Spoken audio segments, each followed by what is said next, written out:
High Priyan, আসসালামু আলাইকুম। আশা করছি আপনারা সবাই অনেক ভালো আছেন। আমরা সবাই আলহামদুলিল্লাহ ভালো আছি। আরও একটা নতুন ভিডিও দেখার জন্য আপনাদের সবাইকে ওয়েলকাম জানাচ্ছি। তো এটা হচ্ছে আপুর বাসার সকালে। তো আমরা হচ্ছে নাস্তা করার পরই চলে যাব। তো আপু হচ্ছে সকালে অনেক কিছুই তৈরি করেছে আমাদের জন্য। সমোসা তৈরি করেছে, রোল তৈরি করেছে, এরপরে হচ্ছে চটপটি তৈরি করেছে। তো আমরা সবাই মিলে নাস্তা করব। এরপরে হচ্ছে সেমাই তৈরি করেছে।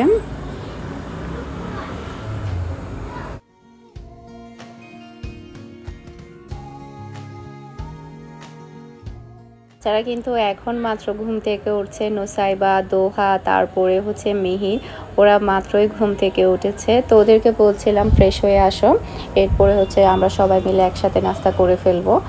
আর আশা করছি আমার আজকের ভিডিওটা আপনাদের সবার কাছে অনেক ভালো লাগবে। আমার ভিডিও যদি আপনাদের কাছে ভালো লেগে থাকে, যারা এখন আমার ইউটিউব চ্যানেলটি সাবস্ক্রাইব করেননি, প্লিজ আমার চ্যানেলটি সাবস্ক্রাইব করে নেবেন। আর ভিডিওর মধ্যে একটা লাইক দিতে ভুলবেন না। আর গতকালকে হচ্ছে বাসায় অনেক গেস্ট ছিল আমাদের বাসায়, সে কারণে হচ্ছে আমি ভিডিও দিতে পারিনি। আর আগামীকালকের ভিডিওতে আমি আপনাদের সাথে একটা নিউজ শেয়ার করব। আগামীকালকের ভিডিও দেখলে আপনারা বুঝতে পারবেন। তো সেটার জন্য আপনারা অনেকে আমাকে বহুদিন ধরে প্রশ্ন করছিলেন, সেই প্রশ্নের উত্তর কিন্তু আপনারা কাল পেয়ে যাবেন ইনশাল্লাহ। তো কাল অবধি অপেক্ষা করতে হবে আপনাদের প্রশ্নের উত্তর পেতে। তো যাই হোক, আর আমরা যাওয়ার সময় হচ্ছে ভাইয়ার জন্য হচ্ছে আপু মোচা তৈরি করে দিয়েছিল। আমাদের চট্টগ্রামের ঐতিহ্যবাহী একটা খাবার মোচা বলে, ওটা বিশেষ করে তৈরি করে হচ্ছে কলার বরক দিয়ে, মানে কলার পাত, মানে আমাদের চট্টগ্রামের ভাষায় আসলে বরকই বলে, সেই কারণে আসলে আমার মুখ দিয়েও এটা চলে এসেছে কলার পাতা। তো কলা পাতাকে ভাপে দিয়ে একটু নরম করে এরপরে হচ্ছে পোলাও ভাত না, মানে জাস্ট হচ্ছে পোলাও চালটাকে রান্না করে এরপরে হচ্ছে সব কিছুই ফ্রাই থাকে, এরপরে ভর্তা থাকে, এরপরে মরিচের ভর্তা থাকে, আলুর ভর্তা থাকে, মাছ ফ্রাই থাকে, চিকেন ফ্রাই থাকে, এগুলো সবই মিলিয়ে হচ্ছে একটা মোচা তৈরি করে। তো ওই মোচার ভাতগুলো খেতে কিন্তু অনেক বেশি মজা হয়। তো ভাইয়া যেহেতু আসতে পারেনি আপুর বাসায়, গাড়ি যেহেতু নষ্ট হয়ে গিয়েছে, গাড়ি নিয়ে ভাইয়া আবার সিটিতে চলে গিয়েছে, সে কারণে হচ্ছে ভাইয়ার জন্য বিশেষ করে একটা বড় করে মোচা তৈরি করে দিয়েছে। আর বহুদিন পরে আসলে মোচার ভাত খেয়েছি। ছোটোবেলায় হচ্ছে দাদি তৈরি করতো, দেখেছি কিভাবে তৈরি করে, আমি নিজেও জানি এটা কিভাবে তৈরি করে। আমার দাদি তৈরি করতো আমার ফুফিদের জন্য। ফুফিদের বিভিন্ন বাসায় অনেক সময় মানে প্রেগনেন্ট হলেও দেয় আমাদের এখানে, তারপর আবার বিভিন্ন সময় এমনিতে খেতে ইচ্ছে করলে তখনও দেয়। তো দাদি মানে ছোটোবেলায় দেখেছি যে দাদি মানে খুবই সুন্দরভাবে মোচাটা তৈরি করতো। সে সাথে মানে আমরা যেহেতু ছোটো ছিলাম, দেখা যেত কি ছোটো ছোটো করে তৈরি করতো বাচ্চাদেরকে দেওয়ার জন্য, তখন কিন্তু মোচার ভাতটা খেয়েছিলাম। তো এই যে এটা হচ্ছে মোচা, এটা কিন্তু অলরেডি আমার আম্মু খুলে ফেলেছে, মানে এটা সুন্দর করে কিন্তু বেঁধে দেওয়া হয়, মানে কলার পাতাটা দিয়ে, যে দেখতে পাচ্ছেন আম্মু কিন্তু অলরেডি মানে খুলে ফেলেছে আমি ভিডিও করার আগেই। তো এখন হচ্ছে এটা একদম পুরোপুরি ওপেন করেছে। আমরা দুপুরে হচ্ছে এই মোচার ভাত খাবো। তো আপু হচ্ছে এখানে মাছ ফ্রাই দিয়েছে, তারপরে হচ্ছে গরুর ভুঁড়ি দিয়েছে, ভুঁড়ি ভাজা আর কি, মানে গরুর ভুঁড়ি যেটা হয় একদম কালো কালো কালো করে যেটা ভাজা করা হয় ওটা ভেজে দিয়েছে। তারপরে হচ্ছে মাছ ফ্রাই দিয়েছে, চিকেন ফ্রাই দিয়েছে, চিংড়ি মাছ দিয়েছে। তো সবগুলো মিলিয়ে কিন্তু এই মোচার ভাতটা তৈরি করা হয়। এরপরে হচ্ছে ডিম থাকে, এটা হচ্ছে গরুর ভুঁড়ি। আসলে মানে সেই ছোটোবেলায় খেয়েছি, আর দীর্ঘ অনেক বছর পরে মোচার ভাত খাচ্ছি, আসলে অনেক অনেক ভালো লেগেছে। আর যারা খেয়েছেন আসলে তারা জানে এগুলো আসলে খুবই ইজি, সব কিছু শুকনা শুকনা থাকে, সবগুলো শুকনা শুকনা থেকে তারপরে কলার পাতা দিয়ে তারপরে মুড়িয়ে কিভাবে যেন করে দাদি করতে দেখেছিলাম ছোটোবেলায় অনেক। যেহেতু আমাদের পরিবারটা অনেক বড়, দেখা যেত কি ও আমার একটা ফুফিকে দেওয়া হলো, আবার কয়েক মাস পরে দেখা যায় আর একটা ফুফিকে দেওয়া হলো, এরকম কিন্তু ছোটোবেলায় সবসময় দেখতাম কি দাদিকে মোচা তৈরি করতে। তো মোচার ভাতও কিন্তু অনেক খেয়েছি, আজকে মানে প্রায় অনেক বছর পরে আজকে খাচ্ছি, ছোটোবেলায় খেয়েছিলাম। আর দেখা যাচ্ছে কি এই মোচার এটা কিন্তু দিন দিন প্রচলনটা উঠে যাচ্ছে, যেটা সত্য কথা। তো এটা হচ্ছে সন্ধ্যার দিক দিয়ে, সন্ধ্যায় হচ্ছে আমাদের বাসায় পিৎজা তৈরি করেছে খাওয়ার জন্য। আর সন্ধ্যার পরে হচ্ছে আমার মামারা আসবে আম্মুকে সালাম করার জন্য।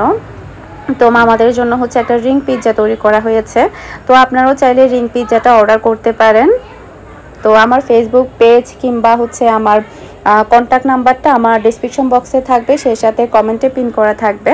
আপনারা চাইলে সেখানে যোগাযোগ করে আমাকে অর্ডার করতে পারেন। তো এটা আমি বেক করতে দিয়ে দিয়েছি।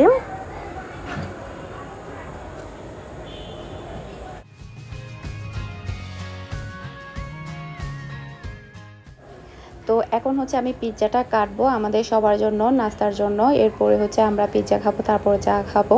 এরপরে হচ্ছে মামারা আসবে, মামাদের জন্য নাস্তা পানি তৈরি করব।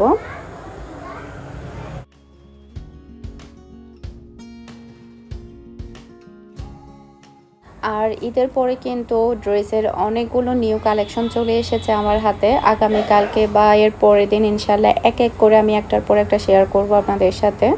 তো আমার কাস্টমার কিন্তু দেশে প্লাস দেশের বাহিরেও কিন্তু প্রচুর পরিমাণে থাকে। তো সবাই কিন্তু ওয়েট করে আমি নতুন কখন ড্রেস এনেছি। অনেকে দেখা যায় কি 2-3টা এখন পছন্দ করলো, এর পরবর্তীতে আসলে তখন আরও 2-3টা পছন্দ করে, এভাবে কিন্তু 4-5টা একসাথেই নিয়ে যায়।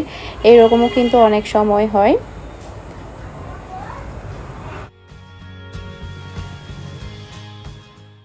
পিৎজাটা একদম গরম গরম থাকাতে খেতে অনেক ভালো লেগেছে। আর আমাদের বাসায় নর্মালি সবাই পিৎজা খেতে পছন্দ করে, আর গরম গরম পিৎজা কিন্তু আলাদা একটা টেস্ট।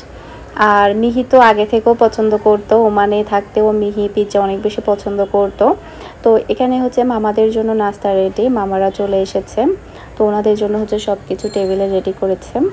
আর 5টা মামাই আসার কথা ছিল, আমার হচ্ছে টোটাল 5টা মামা। তো অন্য মামাদের হচ্ছে কাজ পড়ে গিয়েছে, সেজন্য 2টা মামা এসেছে। তারপরে হচ্ছে আমার মামাতো বোন এসেছে। আমার মামাতো বোন তো জাস্ট হচ্ছে 2টা, ছোটো মামার একটা মেয়ে আর হচ্ছে মেজো মামার একটা মেয়ে। 5 মামা মিলিয়ে শুধুমাত্র 2টা মামাতো বোন।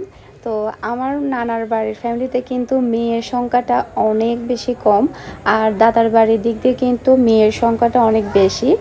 তো পুরো একটা মানে বংশে শুধুমাত্র 2টা মেয়ে, মানে মেজো মামার একটা মেয়ে আর হচ্ছে ছোটো মামার একটা মেয়ে। তো ইনি হচ্ছে আমার সেজো মামা। কয়েকদিন আগে যে আমরা ইফতার পার্টিতে গিয়েছিলাম, তো আমার এই মামার বাসায় গিয়েছিলাম, সেজো মামার বাসায় মেহেদিবাগে। আর উনি হচ্ছে আমার মেজো মামা আর আমার মামাতো বোন। মাশাল্লাহ, ও দেখতে অনেক বেশি কিউট, একদম মামির মতো হয়েছে। মামি কিন্তু অনেক বেশি সুন্দর।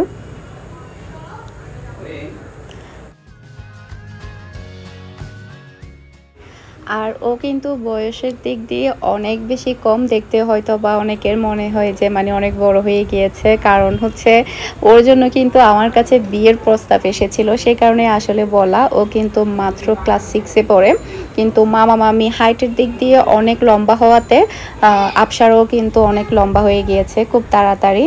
আর একটা কথা, সেটা হচ্ছে ওর প্রত্যেকটা ড্রেস কিন্তু মামি ডিজাইন করে দেয়, মানে নিজের হাতে ডিজাইনগুলো করে। তো উপরের হচ্ছে ড্রেসটা হচ্ছে আফসারা নিজেই করেছে, আর প্যান্টটা হচ্ছে মামি করে দিয়েছে। মানে আমার ভাইয়ের বিয়েতে যে ড্রেসটা পরেছিল আফসারা, ওই ড্রেসটাও কিন্তু নিজস্ব ডিজাইনের। মানে ওর ড্রেসগুলো সবার থেকে অনেক বেশি আলাদা হয় আর দেখতে অনেক বেশি সুন্দর হয়।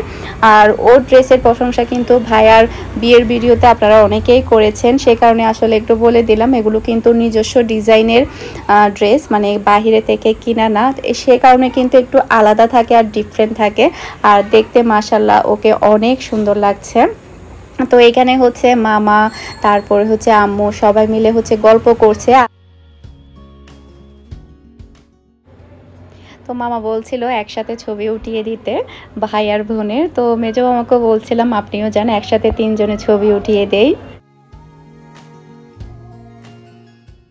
আর আমার নানার বাড়িও কিন্তু সাতকানিয়াতে, মানে আমাদের এলাকার 2-3টা এলাকার মানে আগে হচ্ছে আমার নানার বাড়ি পড়ে।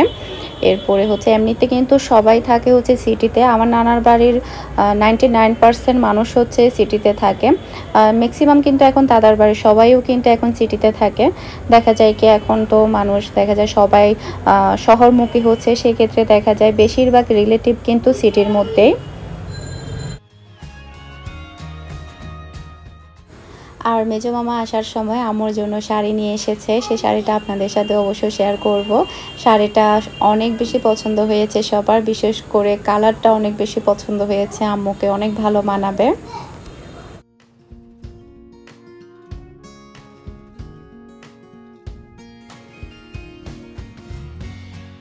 তো এখন হচ্ছে মামারা চলে যাচ্ছে।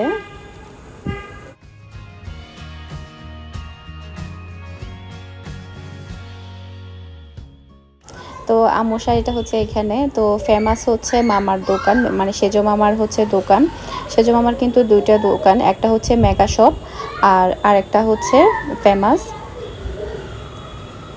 ফেমাস আর মেগা শপ দুটাই হচ্ছে টেরিবাজারে। আর মেগা শপটা হচ্ছে সম্পূর্ণ ছেলেদের জন্য, জেন্টসদের জন্য, আর ফেমাসটা হচ্ছে সম্পূর্ণ মেয়েদের জন্য। আমার ভাইয়ের বিয়ের শপিং কিন্তু সবই আমরা ফেমাস থেকেই করেছি, মানে মামার দোকান থেকেই করেছি। তো এটা হচ্ছে আম্মুর শাড়ি। আম্মুর শাড়ির কালারটা কিন্তু অনেক সুন্দর হয়েছে, কাঁচাটা হচ্ছে মেরুন কালার পড়েছে আর বডিটা পড়েছে হচ্ছে অলিভ কালার। তো আম্মুরও কিন্তু অনেক পছন্দ হয়েছে, আম্মু যখন পরবে তখন আম্মুকে অনেক ভালো মানাবে, যেহেতু আম্মু ফর্সা। তো আশা করছি আমার আজকের ভিডিওটা আপনাদের সবার কাছে ভালো লেগেছে। আপনারা সবাই ভালো থাকবেন, সুস্থ থাকবেন, আমাদের সবার জন্য দোয়া করবেন। আসসালামু আলাইকুম, আল্লাহ হাফেজ।